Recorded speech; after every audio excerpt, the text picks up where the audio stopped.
L'histoire du tablier de grand-mère. Le principal usage du tablier de grand-mère était de protéger la robe en dessous. Mais en plus de cela, il servait de gants pour retirer la poêle brûlante du fourneau. Il était merveilleux pour essuyer les larmes des enfants et à certaines occasions pour nettoyer les frimousses salies.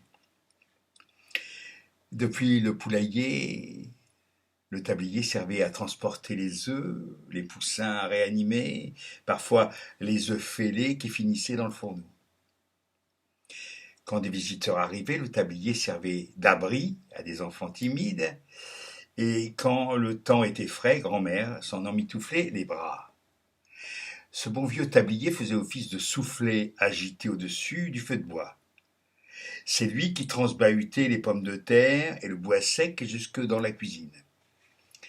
Depuis le potager, il servait de panier pour de nombreux légumes. Après que les petits pois aient été récoltés, venait le tour des choux. En fin de saison, il était utilisé pour ramasser les pommes tombées de l'arbre.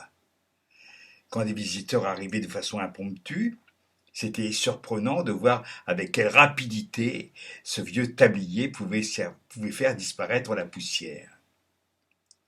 À l'heure de servir le repas, grand-mère allait sur le perron agiter son tablier, et les hommes au champ savaient aussitôt qu'ils devaient passer à table.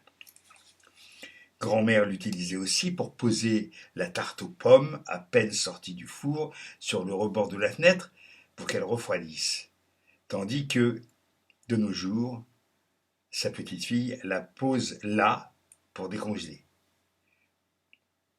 Il faudra de bien longues années avant que quelqu'un invente quelque objet qui puisse remplacer ce bon vieux tablier qui servait à tant de choses. Alors, je ne sais pas de qui est ce texte. Pour moi, c'est pas du tout un texte, c'est pas du tout un texte nostalgique parce que dans certains catalogues de mode, enfin pas de mode, par exemple à Fibel, je crois que le tablier de grand-mère existe toujours, il est en vente. Et dans ma Picardie natale, il n'est pas rare que je vois euh, des grand-mères qui sont pas si vieilles que ça, hein, en tablier de grand-mère, ou en blouse aussi, la blouse. Ce que je veux dire, c'est que, ce que je veux dire, parce que ça veut dire que, on voit très bien que euh, les grands-mères n'ont plus des têtes de grand-mère.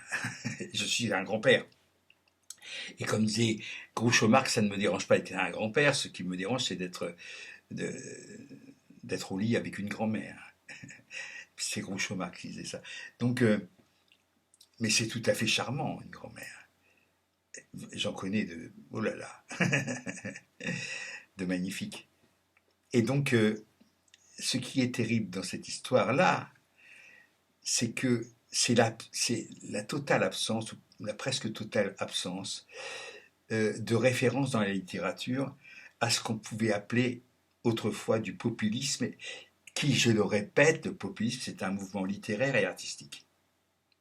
Donc, on a là un texte complètement populiste, qui parle des choses qui concernent le peuple. Le tablier de grand-mère, ou les bottes en caoutchouc, ou la localité, ou, enfin, voilà. Des choses qui concernent, qui concernent non pas la bourgeoisie, mais les gens du peuple. Ça n'est pas passé, ça continue, hein, je veux dire, ça a évolué, mais il y a toujours ça, il y a toujours des objets spéciaux. Par exemple, le tiroir fourre-tout, où on trouve tout, où on trouve des vieux bouchons, où on trouve des vieux tire-bouchons, où on trouve un mètre à ruban qui est à peine enroulé. Enfin, vous voyez ce que je veux dire? C'est que là c'est pareil, à gauche ou dans les milieux progressistes, voilà, on a laissé filer cette littérature-là, qui a eu ses maîtres, hein, je pense à Georges-Émile Clancier, enfin, à d'autres, René Fallet, enfin, etc. Et il y avait même un prix de littérature populiste. Je ne sais pas s'il existe encore. Enfin, toujours est-il que je crois qu'il faudrait vraiment, chez les intellectuels de gauche, réinvestir ce, tout ce corpus de choses sur lesquelles il faudrait écrire, parce que c'est de la mémoire populaire, et en plus, c'est de la mémoire populaire qu'on a tendance un petit peu à oublier, quoi, qui a tendance à disparaître.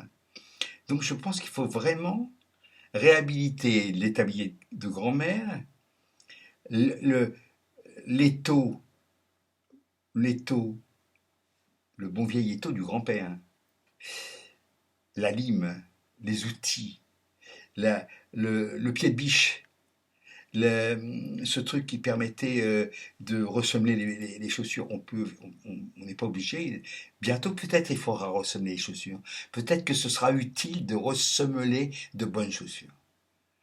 On ne sait pas, hein, il y a des tas de savoir-faire et de savoir-être euh, qui peuvent très bien redevenir d'actualité à cause de, à cause de la crise, on va dire, de la crise écologique, de la crise environnementale.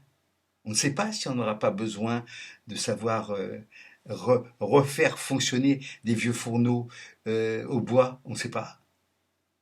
Moi, j'ai une vieille cuisinière à bois. Enfin, j'ai hérité de cette truc avec la maison que j'ai acheté, qu'on a acheté en 89. Elle est toujours là. J'ai pas voulu l'enlever parce que si admettons, il y a une panne de fuel, il y a une panne électrique, qu'est-ce qu'on fait? Hein? C'est bien d'avoir une cuisinière à bois, ou à charbon, du vieux charbon, même à tourbe. Pourquoi pas? Il faut peut-être que, comme disait je ne sais plus qui, je crois peut-être le président Mao, il faut marcher sur ses deux jambes, tiens, utiliser le passé pour construire le présent et le futur. Eh bien voilà quoi. Je crois que le tablier de grand-mère et toutes ces choses-là vont peut-être être extrêmement utiles dans les années qui viennent. C'est bien possible, hein. En tout cas, il y avait quelque chose de très touchant, hein, dans, dans cette espèce d'uniforme très personnalisé que les femmes, au bout d'un certain temps, avec un certain âge, avec des enfants, des petits-enfants et des arrière-petits-enfants, euh, pouvaient mettre. Enfin, c'était des objets d'amour en même temps, hein, c'est très bien dit dans le texte, des objets d'amour. Et voilà. Et si on s'en, c'est beaucoup moins épouvantable euh, qu'un EHPAD, hein, d'accord? Voilà. Bon, je veux vous dire hasta la Victoria.